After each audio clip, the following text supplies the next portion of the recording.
ಶತೇರೆ 1 2 3 4 5 6 7 8 10 ಕೋಟಿನಾ? ಕಾಸಿಗೆ ಏನಾದರೂ ಹೋಯ್ತಾ? ಹೀಗೆಲ್ಲ ಅಕೌಂಟಲ್ಲಿ ದುಡ್ಡಿದೆ ಅಂದರೆ ಏನೇನೋ ಫ್ರಾಡ್ ಮಾಡ್ತಾರೆ. ಒಂದ್ಸಲ ಚೆಕ್ ಮಾಡ್ಕೊಬಿಡ್ತೀನಿ. ಸದ್ಯ ಇದೆ, ಹೀಗಿದೆ. ಆದರೆ ಸ್ವಲ್ಪ ಹೊತ್ತಲ್ಲಿ ಇಲ್ಲದೆ ಹೋದರೆ ಎಲ್ಲೋ ದೂರ ದೇಶದಲ್ಲಿ ಕೂತಿರೋ ಹ್ಯಾಕರು ನನ್ನ ಅಕೌಂಟ್ನ ಹ್ಯಾಕ್ ಮಾಡಿದ್ರೆ ಏನು ಮಾಡಲಿ?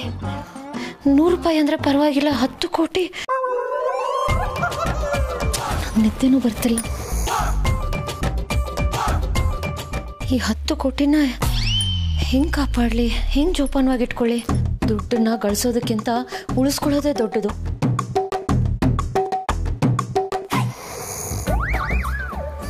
ಅಲ್ಲ, ಇಷ್ಟೊಂದು ದುಡ್ಡಿರೋರಿಗೆ ನಿದ್ದೆ ಆದರೂ ಹೇಗೆ ಬರುತ್ತೆ ಅಂತ. ನನಗಂತೂ ಕಣ್ಣು ಮುಚ್ಚಿದ್ರೆ ಬರೀ ದುಡ್ಡು ದುಡ್ಡು ದುಡ್ಡು. ಕೈ ಕಾಲೆಲ್ಲ ನಡುತ್ತಿದೆ ನನಗೆ. ಇವ್ರಿಗೆ ಯಾವ ಟೆನ್ಷನ್ನು ಇಲ್ವಾ?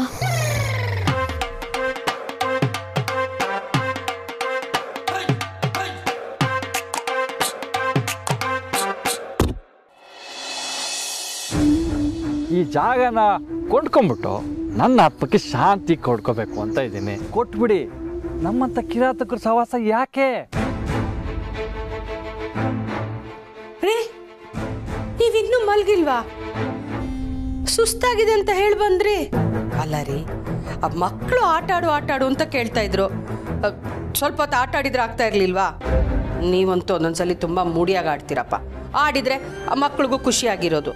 ಇಲ್ಲ ಮಂದಾಕಿನಿ, ನಾನು ಮಕ್ಕಳ ಖುಷಿ ಬಗ್ಗೆನೇ ಯೋಚನೆ ಮಾಡ್ತಾ ಇದ್ದೆ. ಅವ್ರ ಖುಷಿಗೆ ಎಲ್ಲಿ ಕಲ್ಲು ಬೀಳುತ್ತೋ ಅಂತ ಚಿಂತೆ ಆಗ್ಬಿಟ್ಟಿದೆ. ಈಗ ಅಂಥದ್ದೇನಾಯ್ತ್ರಿ? ಅದು ನಿಮ್ಮ ಜೀವ ತೆಗೆದೆ ಈ ಜಾಗ ತಗೋತೀನಿ. ಮನೇಲಿ ಒಬ್ಬ ಮಗ ಇದ್ದಾನೆ, ವಂಶೋದ್ಧಾರಕ. ಇನ್ನೊಬ್ಳು ಮದುವೆಗೆ ಬಂದಿರೋ ಮಗಳು. ಇದು ವಿಷಯ ಮಂದಾಕಿನಿ. ಅವರು ನಮ್ಮ ಜಮೀನು ಸುತ್ತಮುತ್ತ ಇರೋ ಜಮೀನೆಲ್ಲ ತಗೊಂಡ್ಬಿಟ್ಟಿದಾರಂತೆ. ಫ್ಯಾಕ್ಟ್ರಿ ಕಟ್ತಾರಂತೆ. ನಮ್ಮ ಜಮೀನಿಗೆ ಹೋಗೋದಕ್ಕೆ ದಾರಿನೇ ಬಿಡಲ್ವಂತೆ. ನೀವ್ ಹೇಳ್ಬೇಕಿತ್ತು, ನೀವ್ ಈ ತರ ಎಲ್ಲ ಮಾಡಕ್ಕಾಗೋದಿಲ್ಲ ಅಂತ. ಆಗಲ್ಲ ಮಂದಾಕಿನಿ, ಅವ್ರು ತುಂಬಾ ದೊಡ್ಡವರು. ದೊಡ್ಡವರೇ ಇಂಥ ಚಿಕ್ಕ ಕೆಲಸಗಳನ್ನ ಮಾಡೋದು. ನಾಳೆ ಅವ್ರು ಬರಕ್ಕೆ ಹೇಳಿದ್ದಾರೆ. ನನಗೇನು ಮಾಡಬೇಕು ಅಂತಾನೆ ಗೊತ್ತಾಗ್ತಾ ಇಲ್ಲ. ಅಯ್ಯೋ ಬಿಡ್ರಿ, ಆಗೋದಿಲ್ಲ ಅಂತ ಸ್ಟ್ರಿಕ್ಟ್ ಆಗಿ ಹೇಳಿದ್ರಾಯ್ತು. ನೀವ್ ಈ ರೀತಿ ಯೋಚನೆ ಮಾಡ್ತಾ ಕೂತ್ರೆ ಪ್ರಾಬ್ಲಮ್ ಸಾಲ್ವ್ ಆಗ್ಬಿಡತ್ತಾ? ಬನ್ರಿ, ಬಂದು ನೆಮ್ಮದಿಯಾಗಿ ನಿದ್ದೆ ಮಾಡಿ. ಹೇಗೆ ನಿದ್ದೆ ಮಾಡೋದು ಮಂದಾಕಿನಿ? ನಮಗೆ ಅಂತ ಇರೋದು ಅದೊಂದೇ ಜಾಗ. ಅಲ್ಲಿ ನಮ್ಮ ತಂದೆ ತಾಯಿದು ಸಮಾಧಿ ಬೇರೆ ಇದೆ. ಮುಂದೆ ಸಮಾಧಿ ಇರೋ ಜಾಗ ಬಿಟ್ಟು ಮಿಕ್ಕಿದ್ದನ್ನೆಲ್ಲ ಮಾರಿ ಅಪೇಕ್ಷೆನ ಮದುವೆ ಮಾಡಬೇಕು ಅಂತ ಅಂದ್ಕೊಂಡಿದ್ದೆ. ಅವ್ರಿಗೆ ಪೂರ್ತಿ ಜಾಗ ಬೇಕಂತೆ. ಏನು ಮಾಡಲಿ ಮಂದಾಕಿನಿ? ಒಳ್ಳೆ ಕಣ್ಣಿಗೆ ಬಟ್ಟೆ ಕಟ್ಟಿ ಕಾಡಲ್ಲಿ ಬಿಟ್ಟಂಗಾಗಿದೆ ನನ್ನ ಪರಿಸ್ಥಿತಿ. ಅದಕ್ಕೆ ಯಾಕ್ರಿ ಇಷ್ಟು ಯೋಚನೆ ಮಾಡ್ತೀರಾ? ಕಡ್ಡಿ 2 ತುಂಡು ಮಾಡ್ದಂಗೆ ಕೊಡಕ್ಕಾಗೋದಿಲ್ಲ ಅಂತ ಹೇಳಿ. ಕೊಡ್ಲಿಲ್ಲ ಅಂದರೆ ಬೆದರಿಕೆ ಹಾಕ್ತಾರೆ. ದೊಡ್ಡ ಕುಲ ಅವರು, ಏನು ಮಾಡೋದಕ್ಕೂ ಹೇಸೋದಿಲ್ಲ. ಆಮೇಲೆ ಅಪೇಕ್ಷಾ ಜೀವ ಮಹಿಮಾಗೆ ಏನಾದ್ರು ತೊಂದರೆ ಆಗ್ಬಿಟ್ರೆ ಅದೇ ಹೆದರಿಕೆ ಆಗ್ತಾ ಇದೆ. ಯಾಕ್ರಿ ಹೀಗೆಲ್ಲ ಯೋಚನೆ ಮಾಡಿ ಸುಮ್ಮನೆ ಕಾಂಪ್ಲಿಕೇಟ್ ಮಾಡ್ಕೋತಾ ಇದ್ದೀರಾ? ಹೋಗಿ ಅವ್ರ ಹತ್ರ ಕ್ಲಿಯರ್ ಆಗಿ ಮಾತಾಡಿ. ಇದು ನಮ್ಮ ಪೂರ್ವಿಕರ ಜಾಗ, ಇದ್ರ ಜೊತೆ ನಮ್ಮ ಸೆಂಟಿಮೆಂಟ್ಸ್ ಇದೆ, ನಾವಿದನ್ನು ಕೊಡಕ್ಕಾಗಲ್ಲ ಅಂತ ಹೇಳಿ ಅವ್ರು ಅರ್ಥ ಮಾಡ್ಕೋತಾರೆ. ಅದು ಆಗಲ್ಲ ಮಂದಾಕಿನಿ. ಅವ್ರಿಗೆ ಅರ್ಥ ಆಗೋದು ದುಡ್ಡು ಲಾಭ ಮಾತ್ರ. ದುಡ್ಡನ್ನ ಹಾಕಿ ದುಡ್ಡನ್ನ ಬಾಚ್ಕೊಳ್ಳೋ ಜನ ಅವರು. ನಮ್ಮ ಸುಖ ದುಃಖ ಕಟ್ಕೊಂಡು ಅವ್ರಿಗೇನು? ತಮಗೆ ಬೇಕು ಒಂದಿದ್ದನ್ನ ಹೇಗಾದರೂ ಮಾಡಿ ಕಿತ್ಕೋತಾರೆ. ನಾಳೆ ಬೆಳಗ್ಗೆನೆ ನನಗೆ ಬರಕ್ಕೆ ಹೇಳಿದ್ದಾರೆ, ಮಾತಾಡ್ಬೇಕಂತೆ. ಅವ್ರು ಏನು ಹೇಳಲಿ? ಈ ಇಕ್ಕಟ್ಟಿನ ಪರಿಸ್ಥಿತಿಯಿಂದ ಪಾರಾಗೋದು ಹೇಗೆ ಅಂತಾನೆ ಗೊತ್ತಾಗ್ತಾ ಇಲ್ಲ. ನೋಡಿ, ನೀವು ಸುಮ್ಮನೆ ಇಷ್ಟು ಯೋಚನೆ ಮಾಡಿ ಆರೋಗ್ಯ ಕೆಡಿಸ್ಕೋಬೇಡಿ ಪ್ಲೀಸ್. ನೆಮ್ಮದಿಯಾಗಿ ಮಲ್ಕೊಳ್ಳಿ. ಬೆಳಿಗ್ಗೆಗೆ ಏನಾದರೂ ಯೋಚನೆ ಮಾಡಿ. ಪ್ಲೀಸ್ ನೆಮ್ಮದಿಯಾಗಿ ಮಲ್ಕೊಳ್ಳಿ. ನಾನು ಗ್ಯಾಸ್ ಆಫ್ ಆಗಿದೆಯಾ ನೋಡ್ಕೊಂಬರ್ತೀನಿ.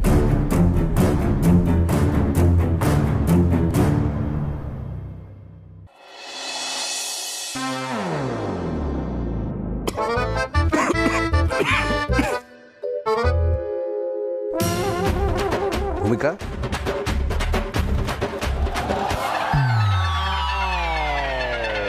ರೀ ಭೂಮಿಕಾ ಅವ್ರೆ,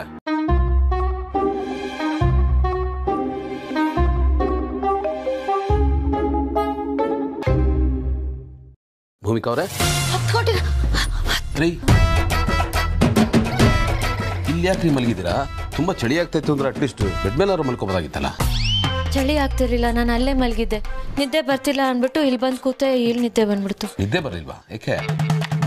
ನನಗೆ ನಿದ್ದೆ ಬರ್ದೇ ಇರೋದಕ್ಕೆ ಕಾರಣ ಈ ನೀವು ಹಾಕಿರೋ ದುಡ್ಡು. ಪ್ಲೀಸ್ ನಾನು ನಿಮ್ಮ ಕೈ ಮುಗ್ದು ಕೇಳ್ಕೊತೀನಿ, ಇದನ್ನ ವಾಪಸ್ ತಗೊಂಬಿಡಿ ಪ್ಲೀಸ್ ಗೌತಮ್ ಅವರೇ. ಏನ್ರಿ ಮಾತಾಡ್ತಾ ಇದ್ದೀರಾ? ಅಯ್ಯೋ ನೀವು ಏನು ಹೇಳ್ಬಿಡಿ ಪ್ಲೀಸ್. ನನ್ನ ಅಕೌಂಟಲ್ಲಿ ದುಡ್ಡಿದೆ, ಯಾರಾದರೂ ಕದ್ದು ಬಿಡ್ತಾರೆ, ಏನಾದರೂ ಆಗೋಗ್ಬಿಡುತ್ತೆ ಅನ್ನೋ ಭಯದಲ್ಲಿ ನಂಗೆ ನಿದ್ದೆ ಬರ್ತಿಲ್ಲ. ನನ್ನ ಸಿಚುವೇಶನ್ ನಿಮ್ಗೆ ಅರ್ಥ ಆಗ್ತಿಲ್ಲ. ಪ್ಲೀಸ್ ನೀವು ಇದನ್ನು ವಾಪಸ್ ತಗೊಳ್ಳಿ. ಕೊಡಬೇಕು ಅಂದ್ರೆ ಒಂದು 1000 ರೂಪಾಯಿ ಹಾಕಿ ಸಾಕು, ನನ್ಗೆ ಅದಕ್ಕಿಂತ ಜಾಸ್ತಿ ಹೆಚ್ಚೇನು ಬೇಡ. ಪ್ಲೀಸ್ ಇದನ್ನು ತಗೊಂಬಿಡಿ ಪ್ಲೀಸ್ ಗೌತಮ್ ಅವರೇ.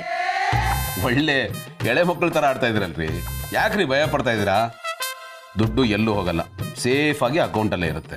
ಕಳ್ತನ ಆಗೋದಕ್ಕೆ ಸಾಧ್ಯನೇ ಇಲ್ಲ. ಆ ಥರ ಕಳ್ತನ ಆದರೆ ಅದು ನನ್ನ ಹೆಡ್ಡೇಕು, ನಾನು ನೋಡ್ಕೋತೀನಿ, ನೀವು ಆರಾಮಾಗಿರಿ, ಹಾಗೆಲ್ಲ ಏನೂ ಆಗಲ್ಲ. ನೋಡಿ ನೀವು ಏನೇ ಹೇಳಿದ್ರು ಕೇಳೋ ಪರಿಸ್ಥಿತಿಯಲ್ಲಿ ನಾನು ಇಲ್ಲ. ಈ ದುಡ್ಡು ನನ್ನ ಅಕೌಂಟಿಂದ ನಿಮಗೆ ವಾಪಸ್ ಹೋಗೋವರೆಗೂ ನನಗೆ ಮನಸ್ಸಿಗೆ ನೆಮ್ಮದಿ ಸಿಗೋದಿಲ್ಲ. ದಯವಿಟ್ಟು ಪ್ಲೀಸ್ ಈ ದುಡ್ಡನ್ನು ವಾಪಸ್ ತಗೊಂಡು ಪುಣ್ಯ ಕಟ್ಕೊಳ್ಳಿ ಪ್ಲೀಸ್ ಗೌತಮ್ ಅವರೇ. ಆಯ್ತು ಬಿಡ್ರಿ ಪ್ಲೀಸ್. ಹಲೋ, ನೀವು ಇಷ್ಟೊಂದು ಕೇಳ್ಕೊತಾ ಇದ್ದೀರಾ, ಅದು ನಿಮ್ಗೆ ಇಷ್ಟೊಂದು ಟಾರ್ಚರ್ ಕೊಡ್ತಾ ಇದೆ ಅಂದರೆ ನಾನು ಅದನ್ನು ವಾಪಸ್ ತಗೋತೀನಿ. Thank you so much. ತಗೊಳ್ಳಿ, ಅಕೌಂಟಿಂದ ತಗೋತೀನಿ. ನನಗೀಗ ನೆಮ್ಮದಿ ಆಗ್ತಿದೆ. ತಲೆ ಮೇಲಿರೋ ಭಾರ ಕೆಳಗಿಟ್ಟಂಗೆ ಆಗ್ತಿದೆ.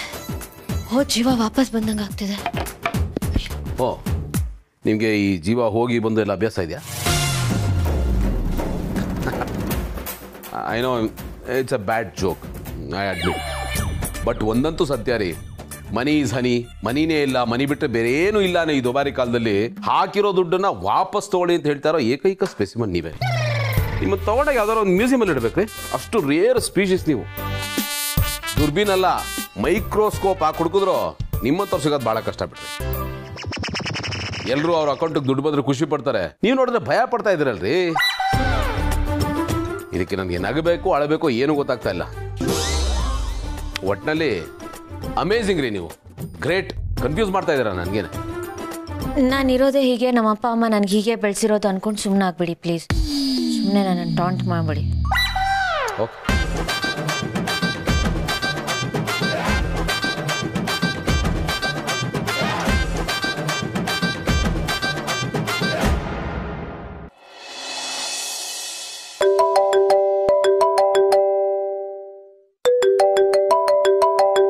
ಯಾವುದಿದು ಅನ್ನೊಂದು ನಂಬರು? ಹಲೋ, ನಮಸ್ಕಾರ ಮೇಸ್ಟ್ರೆ. ತಿಂಡಿ ಆಯ್ತಾ? ನಮ್ ತಿಂಡಿ ಆಯ್ತು ನೋಡಿ, ನಿಮ್ಗೋಸ್ಕರನೇ ಕಾಯ್ತಾ ಇದ್ದೀನಿ. ಯಾರು ಇಷ್ಟೊತ್ತು ಕಾಯಿಸ್ಬಾರ್ದು. ಬೇಗ ಬನ್ನಿ ಮೇಸ್ಟ್ರೆ, ಬೇಗ ಬನ್ನಿ. ಯಾರು ಅಂತ ಗೊತ್ತಾಗ್ಲಿಲ್ಲ. ನಾನು ನಿನ್ನೆ ನಿಮ್ಮನ್ನು ಮಾತಾಡ್ಸಿದ್ನಲ್ಲ, ಬಿಲ್ಡರ್. ಎಷ್ಟೇ ಈಗ ಟೈಮ್ ಎಷ್ಟು ಹೇಳಿ? 10 ಗಂಟೆ ಆಯ್ತು. ಇಷ್ಟೊತ್ತಿಗಾಗ್ಲೇ ನೀವು ಬರ್ಬೇಕಿತ್ತಲ್ವಾ? ಯಾಕೆ ದುರಂಕಾರನ ಮೇಸ್ಟ್ರೆ? ಈಗ ನೀವು ನಿಮ್ಮ ಮನೇಲಿದ್ದೀರಾ, ನಿಮ್ಮ ಮಗ ಆಫೀಸ್ ಹೊರಟ, ಇನ್ನೊಬ್ಳು ಮಗಳು ಶೂಟಿಂಗ್ ಹೋಗ್ತಾ ಇದ್ದಾಳೆ, ಸೊಸೆ ಆಫೀಸ್ಗೆ ಹೋಗ್ತಾ ಇದ್ದಾಳೆ. ನೀವೀಗ ಇಲ್ಲಿಗೆ ಬರಲಿಲ್ಲ ಅಂದ್ರೆ ಅವರೆಲ್ಲ ಇಲ್ಲಿಗೆ ಬರ್ತಾರೆ. ನೋಡಿ, ಆಮೇಲೆ ನಾನು ನೀವು ಬೈಕ್ ಹೋಗ್ಬಿಟ್ಟು ಬೇಗ ಬೇಗ ಬಂದ್ಬಿಡ್ಬೇಕು. ಬರ್ತೀರಲ್ಲ? ಹಲೋ ಹಲೋ,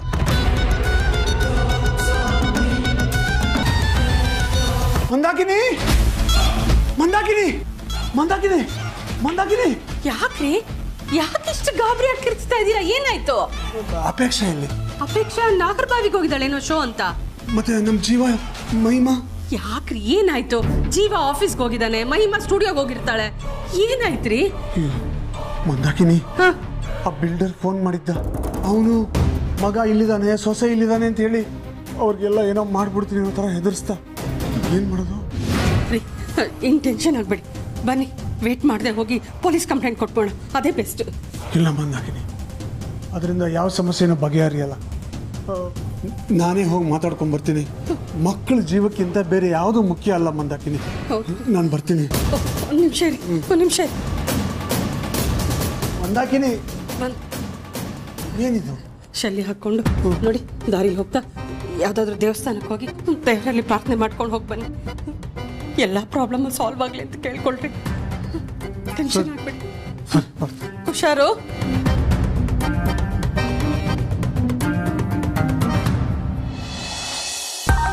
ಅಜ್ಜಿ ವೆರಿ ಸಿಂಪಲ್ ಅಜ್ಜಿ. ಪಾನ್ ಒಂಚೂರು ಮೂವ್ ಮಾಡಿದ್ರೆ ಅಷ್ಟೇ ಮುಗೀತು. ಹಾಡಿ ಟ್ರೈ ಮಾಡಿ. ನನಗಿದೆಲ್ಲ ಬರಲ್ಲ ಕಣ. ಈ ಹುಣಸೆ ಬೀಜದಲ್ಲಿ ಚೌಕಬರ ಆಡ್ತಿದ್ವಲ್ಲ ಅದಷ್ಟೇ ನನಗೆ ಗೊತ್ತಿರೋದು. ಅಯ್ಯೋ ಅಜ್ಜಿ, ಆ ಹಳೆ ಕತೆ ಎಲ್ಲ ಬಿಡಿ. ಕಾಲ ಬದಲಾದಂಗೆ ನಾವು ಬದಲಾಗಬೇಕು. So simple. ನೋಡಿ ಇಲ್ಲಿ. ನೀನೇನು ನಾನು ಬಿಡೋದಿಲ್ಲ ಬಿಡಪ್ಪ. ಹೇಳು. ಅದು ಇಷ್ಟೇ ಸಿಂಪಲ್. ಏನು ಅಜ್ಜಿ, ಒಂದು ವಿಷಯ ಹೇಳೋದೇ ಮರ್ತ್ಬಿಟ್ಟಿದ್ದೆ ನಾನು. ಅದೇನದು ಗೊತ್ತಾ? ನೀನು ಹೇಳಿದ್ರೆ ತಾನೇ ನನಗೆ ಗೊತ್ತಾಗೋದು. ಇಲ್ಲ ಅಂದ್ರೆ ಹೇಗೋ ಗೊತ್ತಾಗ್ಬೇಕು? ಅದೇನು ಅಂದ್ರೆ, ಈಗ ಒಬ್ರ ಅಕೌಂಟ್ಗೆ ದುಡ್ಡು ಟ್ರಾನ್ಸ್ಫರ್ ಆಗುತ್ತೆ. ಅವರು ನಮ್ಗಳು ಯಾರ ಹತ್ರನೂ ಶೇರ್ ಮಾಡ್ಕೊಳ್ದೆ ಒಂಥರ ಸೀಕ್ರೆಸಿ ಮೇಂಟೈನ್ ಮಾಡ್ತಾರೆ. ಏನೋ ಒಂಥರ ಟಾಪ್ ಸೀಕ್ರೆಟ್ ತರ. ಹೌದಾ? ಯಾರು ಅವರು? ನನ್ನ ಗಮನಕ್ಕೆ ಬಂದಿಲ್ಲ. ಜಿ, ನೀವು ಅವ್ರ ಮಾತು ಕೇಳಬೇಡಿ. ಇಲ್ಲಿ ನನ್ನ ಕಷ್ಟ ನನಗೆ, ಅವ್ರು ನಂಗೆ ಸುಮ್ಮನೆ ರೇಗಿಸ್ತಿದ್ದಾರೆ. ಗೌತಮ್ ಅವರು ನನ್ನ ಅಕೌಂಟ್ಗೆ 10 ಕೋಟಿ ರೂಪಾಯಿ ಟ್ರಾನ್ಸ್ಫರ್ ಮಾಡಿದ್ರು. ಅವಾಗ್ಲಿಂದ ನನ್ನ ಮನ್ಸಿಗೆ ನೆಮ್ಮದಿ ಇಲ್ಲ, ರಾತ್ರಿ ನಿದ್ದೆ ಇಲ್ಲ. ಅಲ್ಲ, ಅಷ್ಟು ದುಡ್ಡು ಇಟ್ಕೊಂಡು ನಾನು ಏನು ಮಾಡಲಿ ಹೇಳಿ? ಅದಕ್ಕೆ ನಾನು ಅವ್ರಿಗೆ ಹೇಳ್ಬಿಟ್ಟೆ, ಈ ದುಡ್ಡನ್ನು ವಾಪಸ್ ತಗೊಂಬಿಡಿ ಅಂತ.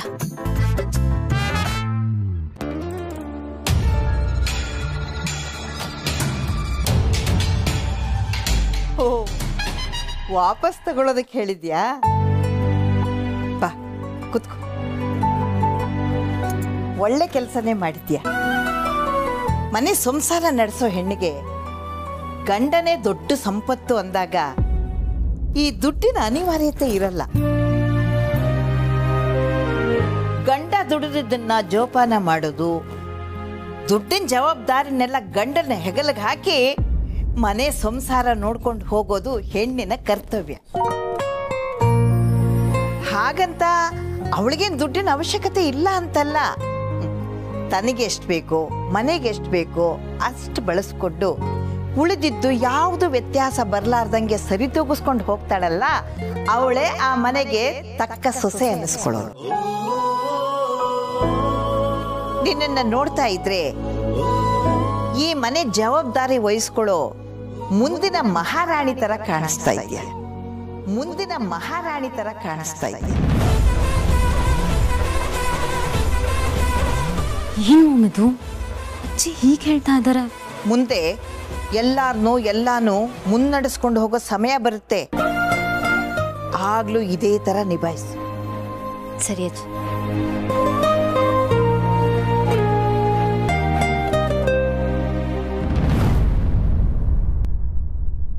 ಅಜ್ಜಿ, ನೀವೇನೇ ಹೇಳಿ ನಮ್ಮ ಅತ್ತಿಗೆನೇ ಅಲ್ಲ. ಏನೋ ಹೇಳ್ತಾ ಇದ್ದೀನಿ ನೀನು? ಅಜ್ಜಿ, ನಾನು ಏನು ಹೇಳೋದಕ್ಕೆ ಹೊರಟಿದ್ದೀನಿ ಅಂದ್ರೆ, ನಮ್ಮ ಅತ್ತಿಗೆನೇ ಅಲ್ಲ, ಒಂಥರ ಏಂಜಲ್ ಇದ್ದ ಹಾಗೆ. ಏನ? ಅಯ್ಯೋ, ದೇವತೆ ಇದ್ದ ಹಾಗೆ ಅಜ್ಜಿ. ನಿಮ್ಗೂ ಹಾಗೆ ಅನ್ಸಿತ್ತಲ್ವಾ? ಹೌದು ಕಣೋ, ಅವಳು ದೇವತೆನೆ. ನಮ್ಮ ಗುಂಡು ಸಲುವಾಗಿನೇ ಆ ದೇವರು ಸೃಷ್ಟಿ ಮಾಡಿರೋ ದೇವತೆ ಕಣೋ ಅವಳು.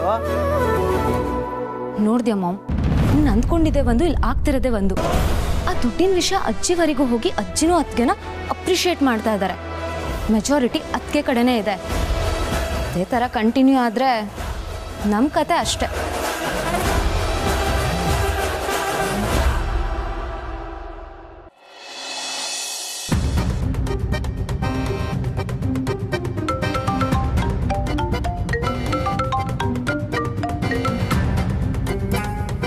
ಹಲೋ ಅಮ್ಮ. ಅಮ್ಮ ಲೈನಲ್ಲಿದ್ದೀರಾ? ಹಾ ಭೂಮಿ. ಅಮ್ಮ, ಯಾಕೆ ಗಾಬರಿ ಆಗಿದ್ದೀರಾ? ಏನಾಯ್ತು? ಹಾ ಕಂದ, ಪುಟ, ಒಂದು ದೊಡ್ಡ ಸಮಸ್ಯೆ ಆಗ್ಬಿಟ್ಟಿದೆ. ನೆನೆ ನಿಮ್ಮಪ್ಪ ಜಮೀನ್ ಹತ್ರ ಹೋದಾಗ ಯಾರೋ ಬಿಲ್ಡರ್ ಹುಡ್ಕೊಂಡ್ ಬಂದಿದ್ನಂತೆ. ನಿಮ್ ಜಮೀನೆಲ್ಲ ನಮಗೆ ಮಾರಾಟ ಮಾಡ್ಬೇಕು, ಇಲ್ಲಾದ್ರೆ ನಿಮ್ಮ ಮನೆಯವ್ರಿಗೆಲ್ಲ ತೊಂದರೆ ಕೊಡ್ತೀವಿ, ಅದು ಇದು ಅಂತ ಹೆದರಿಸ್ಬಿಟ್ಟಿದ್ದಾರೆ. ಯಾರು ಅವರು? ಯಾರೋ ಗೊತ್ತಿಲ್ಲ ಕಂದ, ಯಾರೋ ದೊಡ್ಡ ಬಿಲ್ಡರು ಅಂತ ಹೇಳ್ತಾ ಇದ್ರು ಅಪ್ಪ. ಇವತ್ತು ಬೆಳಿಗ್ಗೆನೂ ಫೋನ್ ಮಾಡಿದ್ದ, ಬೆದರಿಕೆ ಹಾಕಿದ್ದಾನೆ. ಒಳ್ಳೆ ಬೆಂಬಿಡದ ಭೂತದ ತರ ನಮ್ಮ ಹಿಂದೆ ಬಿದ್ದಿದ್ದಾನೆ. ನಮಗೆ ಜಮೀನು ಕೊಡೋಕೆ ಇಷ್ಟ ಇಲ್ಲ ಅಂದರೂ ಕೇಳ್ತಾ ಇಲ್ಲ. ಅಪ್ಪನ ಫೋನ್ ಕೊಡಿ, ನಾನು ಮಾತಾಡ್ತೀನಿ. ಅಯ್ಯೋ ಅಪ್ಪ ಮನೇಲಿ ಇಲ್ಲ ಭೂಮಿ, ಆ ಬಿಲ್ಡರ್ ಹತ್ರ ಮಾತಾಡಕ್ಕೆ ಹೋಗಿದ್ದಾರೆ. ಈ ವಿಷಯನ ಯಾರಿಗೂ ಹೇಳಬೇಡ ಅಂತ ಹೇಳಿದ್ರು. ಆದರೆ ನನಗೆ ನಿನ್ನ ಹತ್ರ ಮುಚ್ಚಿಡೋಕ್ಕಾಗಲಿಲ್ಲ, ಅದಕ್ಕೆ ಫೋನ್ ಮಾಡಿದೆ. ಹಾಗಾದ್ರೂ ನನ್ನ ಟೆನ್ಷನ್ ಸ್ವಲ್ಪ ಕಮ್ಮಿ ಆಗಲಿ ಅಂತ. ಸರಿ, ನೀವು ಹೇಳಿದ್ದು ಒಳ್ಳೇದೇ ಆಯಿತು, ಗಾಬರಿ ಮಾಡ್ಕೋಬೇಡಿ. ಏನು ಮಾಡಬೇಕು ನಾನು ನೋಡ್ತೀನಿ. ಹಾಂ, ಹುಷಾರು ಕಂದ. ಓಕೆ, ಬಾಯ್.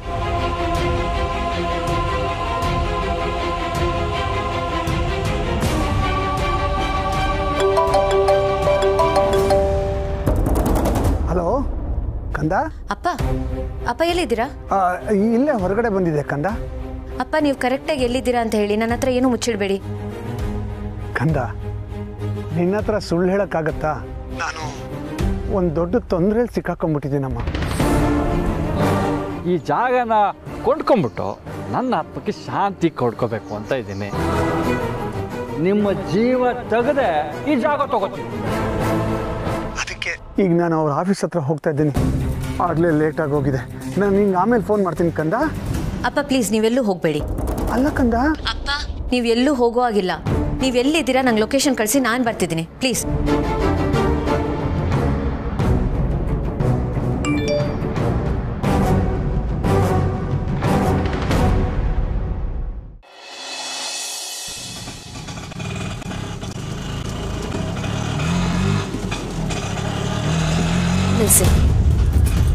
ಒಂದು ನಿಮಿಷ ವೆಯ್ಟ್ ಮಾಡಿ. ಅಪ್ಪ, ಏನಿದು? ನೀವು ಯಾಕೆ ಅಲ್ಲಿಗೆ ಹೋಗ್ತಿದ್ದೀರಾ?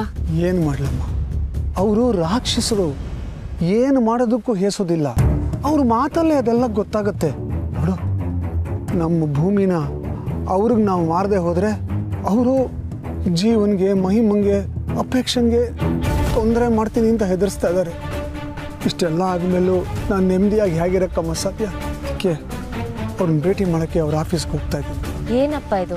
ಇಷ್ಟೆಲ್ಲ ಆದರೂ ನೀವು ಯಾಕೆ ನನಗೊಂದು ಮಾತು ಹೇಳಿಲ್ಲ? ನಿನಗೆ ಹೇಳಿ ಏನು ತಾನೇ ಪ್ರಯೋಜನ ಅಮ್ಮ? ಸುಮ್ಮನೆ ನಿನಗೆ ಟೆನ್ಷನ್ ಕೊಟ್ಟಂಗಾಗತ್ತೆ, ಅದಕ್ಕೆ ಹೇಳಕ್ಕೆ ಹೋಗಲಿಲ್ಲ. ಸರಿ ಬನ್ನಿ, ಪೊಲೀಸ್ ಕಂಪ್ಲೇಂಟ್ ಕೊಡೋಣ. ಬೇಡಮ್ಮ, ಪೊಲೀಸ್ಗೆಲ್ಲ ಜಗ್ಗೋ ಜನರಲ್ಲ ಅವರು, ಮನುಷ್ಯರೇ ಅಲ್ಲ ಅವರು. ಮನುಷ್ಯತ್ವ ಇಲ್ಲದೆ ಇರೋರ ಹತ್ರ ಮಾತಾಡಿ ಏನು ಪ್ರಯೋಜನ? ಅವ್ರು ಸರಿ ಇಲ್ಲಮ್ಮ. ಅವರು ಸರಿ ಇಲ್ಲ ಅನ್ನೋದಕ್ಕಿಂತ ನಮ್ಮ ವ್ಯವಸ್ಥೆನೇ ಸರಿ ಇಲ್ಲ. ನಮ್ಮ ವ್ಯವಸ್ಥೆ ಅಂಥವ್ರಿಗೆ ಸಪೋರ್ಟ್ ಮಾಡುತ್ತೆ, ನಮ್ಮಂಥವ್ರಿಗೆ ಧ್ವನಿನೇ ಇಲ್ಲ. ಹಣಬಲ, ತೋಳ್ಬಲ, ಜನಬಲ ಇರೋರೇ ಈ ಲೋಕದಲ್ಲಿ ದೊಡ್ಡವರು ಅನ್ನೋ ಕಾಲ ನಮ್ಮ ಇದು. ನಾವೆಲ್ಲ ಅಸಹಾಯಕರು. ಅನ್ಯಾಯ ಆಗ್ತಿದೆ ಅಂತ ಗೊತ್ತಿದ್ದು ನಾವು ಸುಮ್ಮನಿರ್ಬೇಕು. ಅಂಥ ಪರಿಸ್ಥಿತಿ ನಮ್ಮದು. ಏನು ಮಾಡಬೇಕು ಅಂದ್ಕೊಂಡಿದ್ದೀರಪ್ಪ? ಏನು ಮಾಡೋಕ್ಕಾಗತ್ತಮ್ಮ? ಕೆಸರು ಜೊತೆ ಗುದ್ದಾಡಬೇಕು. ಅದು ಕೆಸರು ಅಂತ ಗೊತ್ತು, ಆದರೂ ಗುದ್ದಾಡಬೇಕು. ಅದಕ್ಕೆ ನೇರವಾಗಿ ಅವ್ರ ಜೊತೆ ಮಾತಾಡೋಣ ಅಂತ ಹೊರಟಿದ್ದೀನಿ. ಸರಿ, ನಾನು ನಿಮ್ಮ ಜೊತೆ ಬರ್ತೀನಿ. ಅಯ್ಯೋ ಕಂದ, ನೀನಂಥ ಜಾಗಕ್ಕೆಲ್ಲ ಬರಬಾರ್ದು. ಅಪ್ಪ, ನಾನು ನಿಮ್ಮ ಜೊತೆ ಬರ್ತಿದ್ದೀನಿ. ಇಬ್ರು ಸೇರಿ ಮಾತಾಡೋಣ. ಬನ್ನಿ. ಅಲ್ಲ ಕಂದ. ಬನ್ನಿ.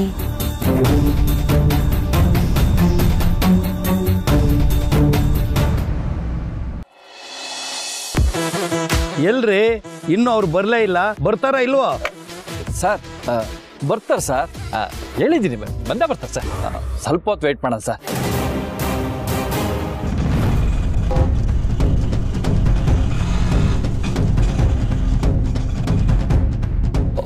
ಸರ್ ಬಂದ್ರು ಸರ್, ಅವರೇ.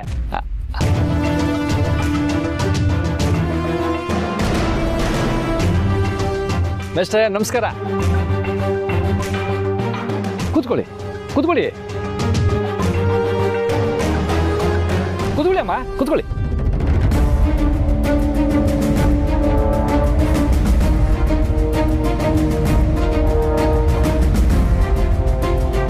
ಹಾಂ ಮೇಸ್ಟ್ರೇ, ಹೇಳಿ ನಿಮ್ಮ ಜಮೀನು ರೈಟ್ ಎಷ್ಟು ಅಂತ ಹೇಳಿ ಮೇಸ್ಟ್ರೆ. ಹೇಳಿ ಮೇಸ್ಟ್ರೆ, ನಿಮ್ದೇ ಜಮೀನು, ಅದು ಯಾಕೆ ಸಂಕೋಚ ಪಡ್ತೀರಿ? ಎಷ್ಟು ಹೇಳ್ಬೇಕು ಅಂತಿದ್ದೀರಿ ಹೇಳಿ.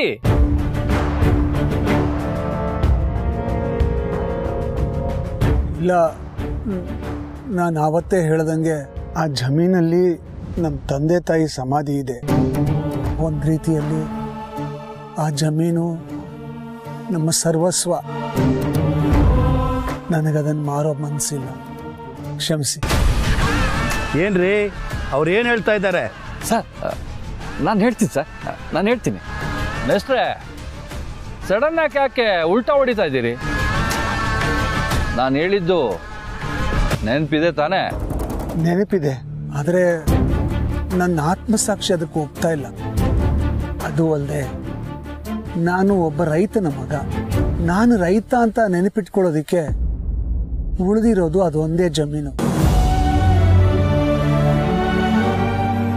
ಮಣಗೂ ನನಗೂ ಇರೋ ಒಂದು ಸಂಬಂಧನ ದುಡ್ಡಿನ ಆಸೆಗೆ ಕಳ್ಕೊಳ್ಳೋಕ್ಕೆ ನಾನು ತಯಾರಿಲ್ಲ.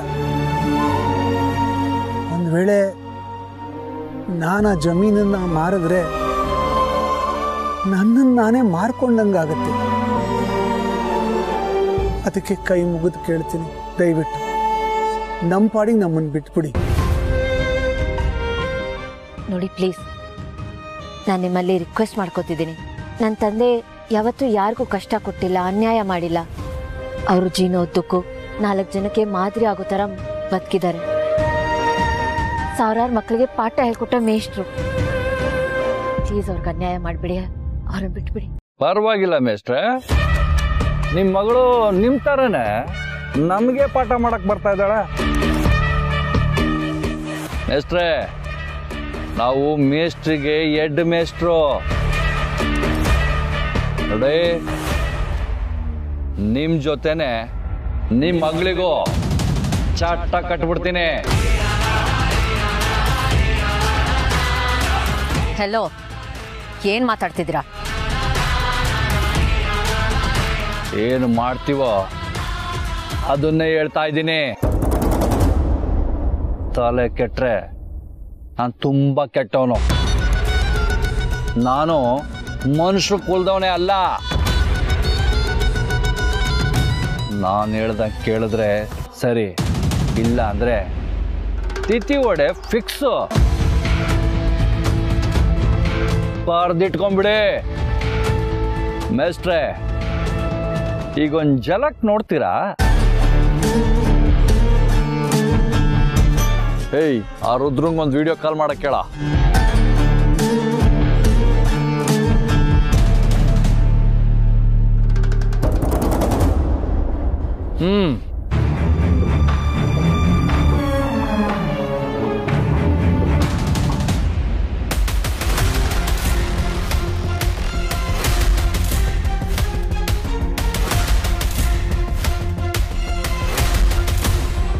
ಈ ರಾಕ್ಷಸರು ಅಷ್ಟು ಸುಲಭವಾಗಿ ಸುಮ್ಮನೆ ಬಿಡಲ್ಲ. ಅಪ್ಪನ ಇದರಿಂದ ಹೇಗೆ ಕಾಪಾಡೋದು?